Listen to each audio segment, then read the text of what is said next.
Hello everybody, good morning and welcome to the United Stand. I'm outside Old Trafford in what is, for October, a very glorious morning here in Manchester. It's dry, it's a little bit chilly, but fantastic. And lots to talk about this morning as Manchester United receive somewhat of a transfer boost. We're going to start talking off about Cody Gakpo. We're also going to be talking a little bit about Jude Bellingham and Frenkie de Jong, and also an interesting story on Chris Smalling, which I think is very relevant as well. You may not, but let's start off about Cody Gakpo. Plettigol may well be a journalist on Twitter that you remember from this summer transfer window, Germany-based. He's coming out saying that this story linking Cody Gakpo to Leeds United may be a little bit premature, a little bit like Arsenal's title charge, really, because he's saying that Gakpo will want, more likely, a bigger move than Leeds United, and more likely in January. He mentioned Manchester United, he also mentioned Bayern Munich and a couple of other clubs. So there is this, I don't know how to phrase this more than this is a deal that Manchester United should do because Erik ten Hag wants it. I think a lot of you, the fans, would like it. I would like it because I'm not expecting Cody Gakpo to go and be the next Kylian Mbappe. But what I do think is, I think he's going to be a very good striker, and Manchester United do need that profile of a forward. I mean, if I said it the other day, if you've got Rashford, Sancho, Martial, Ronaldo, Gakpo, Antony, you've got 6 there, which will definitely for this season help you if Ronaldo needs to be rotated, if Sancho or Rashford drop out of form, if Martial gets injured. So, and for 35 million quid in the modern market, when you've got people playing, well, us paying £85 million for Antony, then I think it's a deal that Manchester United have to get involved with. I wouldn't say a flip-flop on this. I just genuinely think Manchester United will do some business in January. I don't think they want to. I think they've put the noises out there that they don't want to do it. But I'm looking at Old Trafford there. Every time I come up here, it needs renovating. They've got to spend money at this football club, and it's not just on the ground. It's on the team as well. And I do think the way you look at the league at the moment, I know it's exciting for Arsenal to be competing with Manchester City. Spurs are very steady. Chelsea are on the bounce back. Liverpool are going to bounce back at some point. It's not the season for Manchester United that the Glazers may have wanted, where Arsenal and Spurs are a little bit, inconsistent, and that 4th spot's up for grabs. I think even 5th is going to be difficult this year. So I don't think that you can just limp your way to top 4 this season. I think you've got to be proactive in January. I think a number of clubs will be with the World Cup. And I think Cody Gakpo, this is good news. This is good news that Gakpo's fancying something a little bit better than Leeds. Because to be honest with you, when I've seen him linked to Leeds and Southampton, from what I've seen of him, I think he is better than that. And I think, what is he, early 20s? So if he was to go to Leeds, goes there for 3 years, he'll only end up going to a Bayern Munich or a Manchester United or a Manchester City or whatever when he's in his mid-20s, when he can probably go now. And I think that's what's going on there. The fact that Ten Hag said he wanted this player in the summer, the fact that Manchester United didn't buy him because they couldn't get Antony and Gakpo, it's not enough. It's not excuse enough. We do need another striker. Anthony Martial is probably facing another period on the sidelines. I think when you add his minutes up, we're heading into the middle of October. I don't think Anthony Martial has played 2 games in 90 minutes when you combine them. That's not good enough. You cannot rely on a Ronaldo at 37. Marcus Rashford's not a centre forward. And he's doing a good job off the left, putting Sancho on the bench where he needs to be because he needs that kick up the arse. We're so thin up front. You can't go to a situation where you're playing Rashford up front out of position and out of form Sancho on the left. You bring Cody Gakpo in, you've got that rotational player. It's a very reasonable price. United need to get that money and get it spent, because I tell you what, if you bring Gakpo in for 35 million, you solve your forward issues, and you do it at a very reasonable price. So I'm hopeful that United will do this because Ten Hag wants it and we need it, and it's good news that he doesn't really fancy the Leeds move. He wants something bigger. And what's bigger than playing for a Dutch manager at Manchester United? I think it's on a plate, and I think United need to go and get it. Away from that, just a couple of other things. There's a bit of a story coming out from Spain this morning. I don't know whether it's verified or not. It mentions Gerard Romero. It mentions Frenkie de Jong. I think Miguel Delaney was also mentioning it yesterday. I think he writes for The Independent, if I'm correct. This De Jong story won't go away. There's been some talk that Manchester United approached La Liga about the Frankie De Jong deal. I don't know why or what, or whether we'll get any further development about that, or whether it's just rumour. I suspect that this would be because Manchester United had agreed a deal with Barcelona, and that Barcelona refused to give Frankie De Jong the payout that he was due, and that maybe there was some approach to La Liga to try and put some pressure onto Barcelona. Ultimately, as I understand it with Frankie De Jong, he's never wanted to leave Barcelona. Manchester United had a transfer fee in place for Frankie De Jong, and he's owed money by Barcelona, which they haven't paid. He's still on the wage that Barcelona don't want to pay. It's still a bit of a standstill. I don't think he's starting every single game for Barcelona at the moment. And look, without doubt, he is and was Erik ten Hag's #1 priority. This is the player I'm going to build my team around. So, is it still a possibility for Manchester United? Again, I look behind me at that stadium that needs rebuilding or renovating. I look to the attack that apparently we can't reinvest in, and I wonder how we would find 70 million plus 30 million in wages for Frankie De Jong, especially when we've bought Casemiro. But I don't know.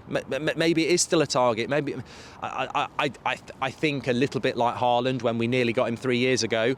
We still stayed attached to Haaland, even though we were never going to get him. I don't know whether Frankie De Jong's a bit like Haaland now. Obviously, we'll still get linked to him, but really the money's gone. We'll have to wait and see. And Miguel Delaney was also talking about Jude Bellingham and saying that Manchester United and Liverpool are the two teams that are most likely to get Jude Bellingham.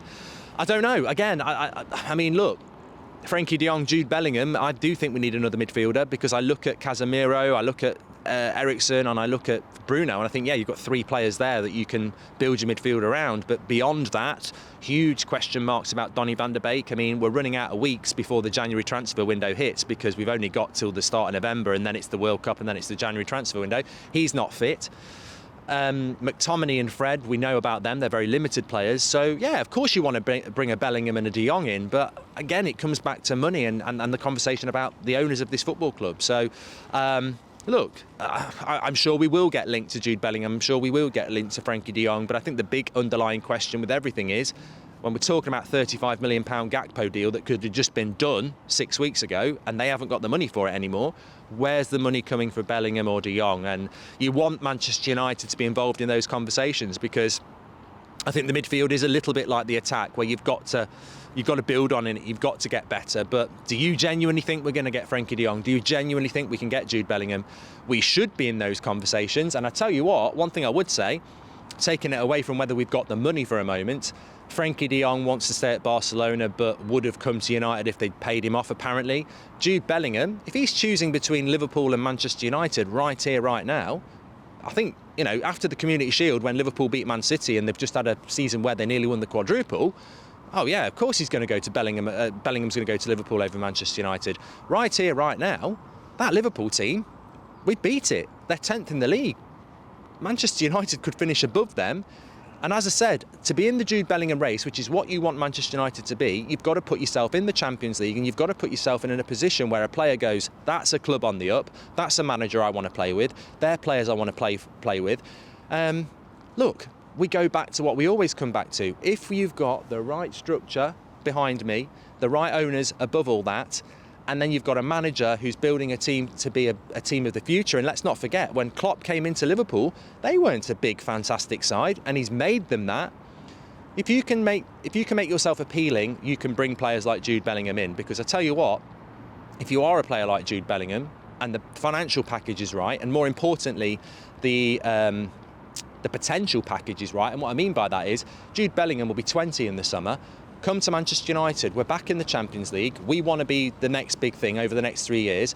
That's a really attractive thing as a player. Delo mentioned it. That's a really attractive thing, to come in, be a star player in a team that hasn't won the league for what will be 10, 11, 12 years by then, and you can be a fundamental part of that. There's a lot to be said, and Delo mentioned it.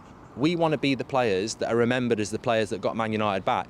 Now, I remember the players, the Brian Robsons, the Steve Bruce, the Paul Ince, people like that, who were the first Man United players to win the title for, 26 years or something like that, in the early 90s. And they are remembered for that. Well, it's not, hopefully it won't be 26 years this time, but there is, if we can get everything right, and I think we are starting to believe that we've got the right manager, we're starting to believe that we've got some of the right players, we know, but we need to add to that. And the Bellinghams and the De Jongs and the Gakpos and the many others, that money's got to be there to do that, because my big fear is, I did the video with Ben Foster yesterday, I believe if you look at the performance against Everton and you bring Varane in and you gradually add to that, we are back. We're not back winning titles, but we are back on the right track. And I think that, to me, is exciting and encouraging, but we're not going to be, we're going to hit a wall very quickly. And what I mean by that is we can play 70% possession, we can do so well, but you will hit a wall where you can't get close to a Man City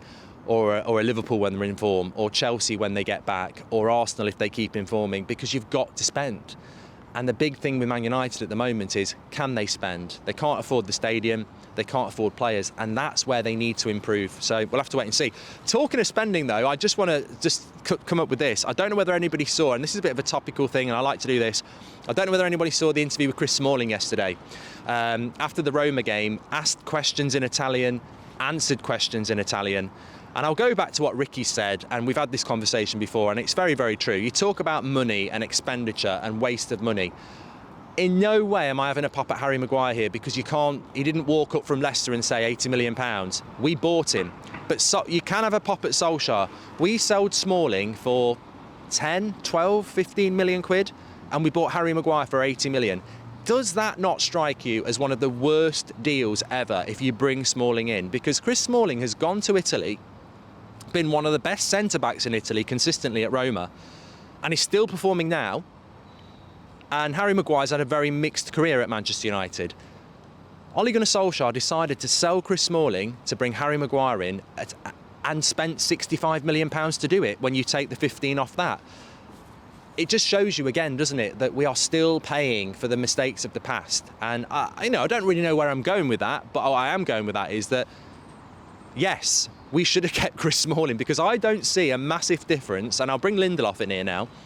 I genuinely, and even Eric Bailly, I saw plenty of Chris Smalling. I think he was at the club for about 8 years. I don't see a differential between Chris Smalling, Harry Maguire and Lindelof or Bailly.